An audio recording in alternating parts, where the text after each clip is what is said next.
It has all come down to this. Months of preparation, dedication, and hard work have paid off for the final teams remaining in the Central Coast Section playoffs. And now just one game remains in each bracket to determine a champion and a potential trip to regional and state finals. This is Division II Showdown live on your destination for high school sports. The Play On Sports Network is proud to present the Central Coast Section Division II Championship game between the number 1 seeded St. Francis Lancers of Mountain View and the number 2 seeded Los Gatos Wildcats from the campus of Westmont High School in Campbell. Good evening, ladies and gentlemen. We're glad you've joined us tonight on Play On Sports. This is Stephen Davies with a welcome, and it's a pleasure to be joined by tonight's analyst Philip Kern, our videographer Dave Custon, and our producer Kevin Smith. Once again, you are tuned to the Play On Sports Network's presentation of the Central Coast Section Division II Championship game. Play On Sports, your destination for high school sports. Two of the most renowned programs in all the Central Coast Section will do battle tonight once again for all the marbles here on the campus of Westmont High School. With a combined 27 titles between them, St. Francis and Los Gatos have met countless times over the years. But for St. Francis, it's been a decade since they last won a CCS title. Head coach Nick Navarro has guided his Lancers team to a 7-5 record in the tough West Catholic Athletic League. And thanks to the strong performance of senior quarterback Mike Locke, who's had a superb season under center for the Lancers, completing over 50% of his passes for 2,326 yards. He has a quartet of talented receivers to throw to, led by the senior Austin Woodard. And on defense, the outstanding senior linebacker Grant Tinker will command the defense from the second level. He's had a tremendous season in 2012, and Coach Navarro will be expecting a big performance from him here tonight. Well, it's fair to say that Coach Navarro is going to be expecting a big performance from both sides of the ball tonight, but you mentioned a couple of guys we want to talk about, and first of all, it's quarterback Mike Lauk. Not only has he been getting it done with his arm, but just in these playoffs alone, he's been getting it done with his legs. He's had 15 carries for 109 yards just by himself, so he's been getting it done with as being sort of that dual threat quarterback. And of course, you mentioned he has got a lot of different receivers to throw to. You can expect St. Francis to come out with a little bit more of a spread type of attack. They will spread you out. They really don't do much in the running game. I mean, just case in point, Lauk has attempted 35 passes in just these 2 games alone, but let's kind of put things in perspective here. St. Francis has had an easier road to this championship game than Los Gatos has. Of course, they bounced 8-seed Overfeld 42-0 in the open, and then, of course, they dispatched Aragon 41-7 the following week. So their defense has been playing very well. And, of course, you mentioned Grant Tinker has been sort of the leader of this defense, but Austin Martin is another guy we want to talk about. He leads the team with 27 tackles since the playoffs began, so he's really stepped up his game to be more of a contributing member to this defense. And, of course, we talked about Tinker, 20 tackles, 1 sack for his own. So St. Francis is going to come at you a lot of different ways here. So Los Gatos, the challenge for them is going to be able to whether they can get pressure on the quarterbacks, because with the spread offense, as capable as it is for explosive plays, it does sometimes leave the quarterback vulnerable. So if the offensive line for the St. Francis Lancers can keep Lauk upright, they will put themselves at an edge to win this game. But if the Los Gatos Wildcats can create pressure up along the edges, up inside, if they find a way to get pressure on Lauk, the Lancers offense will have a very difficult time.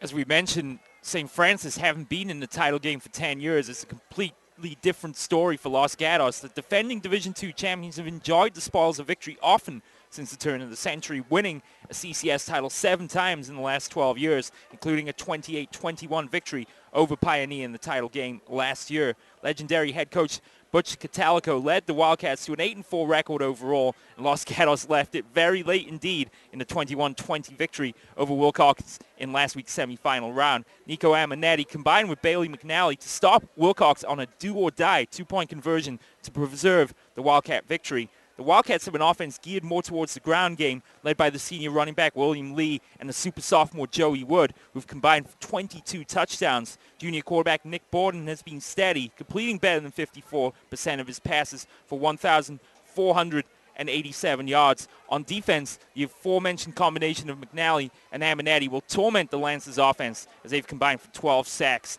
on the season. Yeah, and with the Wildcats, you can expect more of a balanced approach on offense. You were talking about Joey Wood, and he's really sort of taken that role as being the lead running back ever since the playoffs started, just coming into tonight. 253 yards rushing on 54 carries, so he's averaging close to 5 yards a touch on the ground, and of course 4 touchdowns to boot. So he's really sort of taking that role, and he's got the size to be a workhorse. You're talking about a 5'10", 212-pound sophomore. He really has the ability to run in between the tackles, and what I'd really be interested to see is how they'll be able to mix it up, because you're going to see a lot of different I formation offenses from the Los Gatos Wildcats. And, of course, with Nick Bond, sort of that threat to pass. I mean, 18 of 35, 256 yards, 2 interceptions. Hasn't thrown a touchdown pass yet as far as these playoffs go, but with the running game being so effective so far, he really hasn't had a need to throw the ball. And, of course, what's interesting is that William Lee has taken more of a role on the defensive side of the ball, one of the team leaders in tackles once the playoffs have started with 12. And something else that's been interesting, we'll also watch for Logan Chapman. He has been the guy that's been the number one target for Nick Bond this year, coming in 8 catches, 117 yards. So Los Gatos hasn't really got, it's sort of similar situation with St. Francis. Hasn't really had the chance to throw the ball a whole lot, but when they have, Logan Chapman's the guy they look to. Now, of course, Joey Wood also being a big part of this offense, but Kyle Kevorkian has sort of been the lead dog all season long, so expect him to come up with a big game tonight. But really keep an eye on Joey Wood. How will St. Francis be able to contain him? Because you saw what happened with these first couple weeks. Against Pioneer, Joey Wood ran wild over that Pioneer Mustang offense, close to 200 yards just by himself. However, against Wilcox, they were able to contain him. Only about 60 yards rushing, but he did get those 2 touchdowns there, and those proved to be enough to put Los Gatos past Wilcox. So how St. Francis will be able to contain Joey Wood is really going to be a litmus test for how this game's going to go. If they have a hard time, it's going to be a very long night for the Lancer defense. But keep them contained. You'll give yourself a chance. So for St. Francis, it's going to be a key of how they keep Mike Lauk upright. And for Los Gatos, how will they be able to get Joey Wood off and running early on? And, of course, the X factor in tonight's game will be the weather. Oh, absolutely. The weather has been atrocious this weekend in the Bay Area, and it's been dry most of the day until about half an hour or so here before the teams came out on the field. But the rain has been coming down pretty steadily here over the course of the last half an hour. It really has, and of course, this is kind of one of those things that makes you thankful for the field turf revolution that's kind of come across the entire Bay Area. It's a lot less to maintain. There's a lot less things to worry about. So we'll be able to at least have a clean field. There'll still be some clean uniforms, but ball security is going to be a major issue. Whoever's going to have an easier time with ball security is going to come out ahead on this one. And neither team really has had a lot of issues with turnovers, so that's sort of an equalizing factor here. Neither one has really had a lot of trouble with that stuff. So if they're able to sort of hold on to the ball, that's gonna really put them at an advantage. But again, you're seeing it if you're watching at home right now. The rain is actually coming down. It started to mist when we were sort of getting set up here in the press box, but it's really starting to come down now. And of course, we're seeing both sidelines.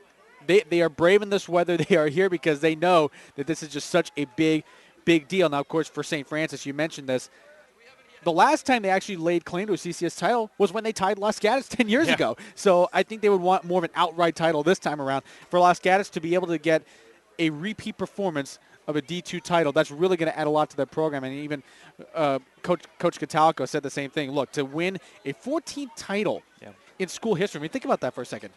14 titles that they were able to get it tonight, I mean, that is probably one of the biggest accomplishments for any school in the area. And, of course, St. Francis has a lot of accomplishments of their own. They're currently at 14. They want to get claim to a 15th title. So really a lot of accomplishments that are on this field tonight as far as what these programs represent. Now, of course, you have a difference in tenure here. Nick Navarro is only in his 3rd year, so how good would a title be in his 3rd year at the helm of this Lancers program? Of course, Coach Catalico, been around for 27 years as a head coach, and to be able to get another title would just add to a sterling resume for him.